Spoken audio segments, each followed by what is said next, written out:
ಪ್ರತಿಷ್ಠಿತ ಜನತಾ ಶಿಕ್ಷಣ ಸೌಹಾರ್ದ ಸಹಕಾರಿ ಸಂಘದ 15 ನಿರ್ದೇಶಕ ಸ್ಥಾನಗಳಿಗೆ ಜೂನ್ 14ರಂದು ಚುನಾವಣೆ ನಡೆಯಲಿದೆ. ಹೌದು, ಒಟ್ಟು 1178 ಸದಸ್ಯರುಳ್ಳ ಈ ಒಂದು ಸಂಸ್ಥೆಗೆ 5 ವರ್ಷಗಳ ಅವಧಿಗೆ 15 ನಿರ್ದೇಶಕ ಸ್ಥಾನಕ್ಕೆ ಚುನಾವಣೆ ನಡೆಯಲಿದೆ. 15 ನಿರ್ದೇಶಕ ಸ್ಥಾನಗಳಲ್ಲಿ 9 ಸಾಮಾನ್ಯ, 1 SC, 1 ST, 2 ಹಿಂದುಳಿದ ವರ್ಗದ ಮೀಸಲು ಮತ್ತು 2 ಸ್ಥಾನ ಮಹಿಳೆಯರಿಗಾಗಿ ಮೀಸಲಿಡಲಾಗಿದೆ. ಮೇ 29ರಂದು ಅರ್ಹ ಮತದಾರರ ಪಟ್ಟಿ ಯಾದಿಯನ್ನು ಪ್ರಕಟಿಸಲಾಗುವುದು. ಮೇ 31ರಂದು ನಾಮಪತ್ರ ಸಲ್ಲಿಕೆ ಪ್ರಾರಂಭಗೊಳ್ಳಲಿದ್ದು ಜೂನ್ 7ರವರೆಗೆ ನಾಮಪತ್ರ ಪರಿಶೀಲನೆ. ಜೂನ್ 8ರಂದು ನಾಮಪತ್ರ ಹಿಂಪಡೆಯುವುದಕ್ಕೆ ಅವಕಾಶ ಕಲ್ಪಿಸಿಕೊಡಲಾಗಿದ್ದು ಅಂದೇ ಅಭ್ಯರ್ಥಿಗಳಿಗೆ ಚುನಾವಣೆ ಚಿಹ್ನೆ ಹಂಚಲಾಗುವುದು.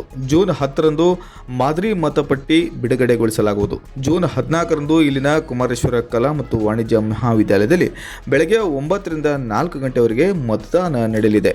ಮತದಾನ ನಂತರ ಮತ ಎಣಿಕೆ ಪ್ರಕ್ರಿಯೆ ನಡೆಯಲಿದ್ದು ಫಲಿತಾಂಶ ಘೋಷಣೆ ಮಾಡಲಾಗುವುದು. ಒಟ್ಟು 4 ಮತಗಟ್ಟೆಗಳನ್ನು ನಿರ್ಮಿಸಲಾಗಿದ್ದು ವ್ಯವಸ್ಥಿತ ಭದ್ರತೆ ಜೊತೆಗೆ ಆರೋಗ್ಯ ಸೇವೆಯನ್ನು ಒದಗಿಸಲಾಗುತ್ತಿದೆ.